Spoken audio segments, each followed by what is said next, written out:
الحمد لولیہ والصلاة والسلام علی نبیہ۔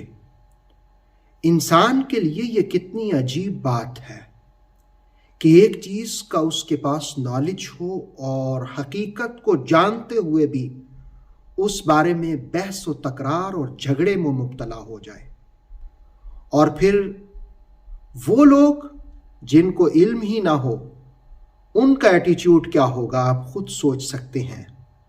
سورہ آل عمران 66 نمبر آیت نے اہل کتاب کے کچھ لوگوں کا ذکر کیا جو نالج اور علم کے باوجود بھی بعض باتوں میں جھگڑتے تھے، تو قرآن حکیم نے ان کے سامنے ایک سوالیہ نشان رکھا کہ جن کے بارے میں تمہیں کمپلیٹلی علم ہی نہ ہو، تم جانتے ہی نہ ہو، پھر ان میں تمہاری کیفیت کیا ہوگی۔ یقیناً نالج کا ہونا اور علم کا نہ ہونا، ان دونوں میں زمین و آسمان کا فرق ہے۔ آئیے پہلے آیت کا ہم ترجمہ جانتے ہیں، اس کے بعد پھر اس پر بات کریں گے۔ ارشاد باری ہے، ہا انتم ہؤلائی، سنو یہ جو تم ہو، حاججتم جو تم جھگڑتے ہو، فیما اس میں، لکم بھی علم جس کا علم تمہارے پاس ہے۔ ہا انتم ہؤلائی حاججتم فیما لکم بھی علم۔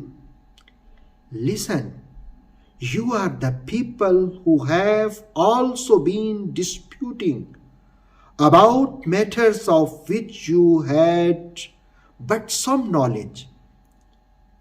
فَلِمَ کیوں، تحاجون تم جھگڑتے ہو، فیما اس معاملے میں، لیس لکم جس کے معاملے میں تمہیں نہیں ہے، بھی اس معاملے میں، اس کے ساتھ، علم فَلِمَ تحاجون فیما لیس لکم بھی علم، but why do you dispute about the things of which you have no knowledge at all؟ واللہ یعلم، اور اللہ خوب جانتا ہے، وَأَنْتُمْ لَا تَعْلَمُونَ اور تم مکمل طور پر تم نہیں جانتے۔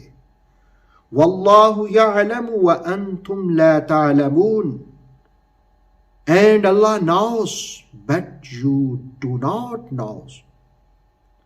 قرآن مجید سورہ آل عمران کی اس آیت میں ہا انتم سے آغاز ہوا، اور ہا یہ حرف تنبیہ ہے، یعنی توجہ کرو، لسن، دھیان کرو، خبردار۔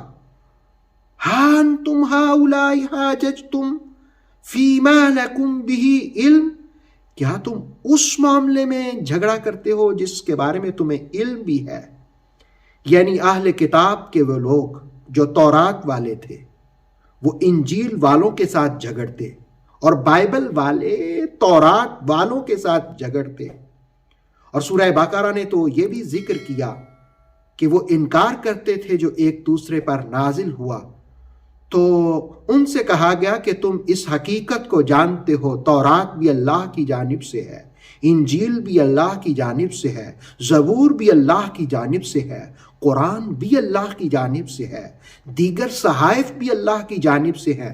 ان ساری باتوں کا علم رکھتے ہوئے بھی تم کیوں جھگڑتے ہو؟ ہا انتم ہؤلائی حاججتم فیما لکم بھی علم، تم وہ لوگ ہو کہ تمہیں علم ہے اور اس کے باوجود تم تکرار کرتے ہو، بحث کرتے ہو، جھگڑا کرتے ہو۔ تو پھر وہ معاملہ جس کا تمہیں علم ہی نہیں ہے، فَلِمَ تُحَاجُّونَ فِي مَا لَيْسَ لَكُمْ بِهِ علم۔ دراصل اس میں اشارہ یہ کیا کہ حضرت ابراہیم علیہ السلام تو پہلے گزرے، تورات انجیل تو بعد میں آئیں، لیکن یہ کتابیں ان کے بارے میں ساکت ہیں، ان کے بارے میں خاموش ہیں۔ تو قرآن حکیم نے کہا کہ ان کے معاملے میں تم کیوں جھگڑتے ہو؟ اللہ خوب جانتا ہے، واللہ یعلم،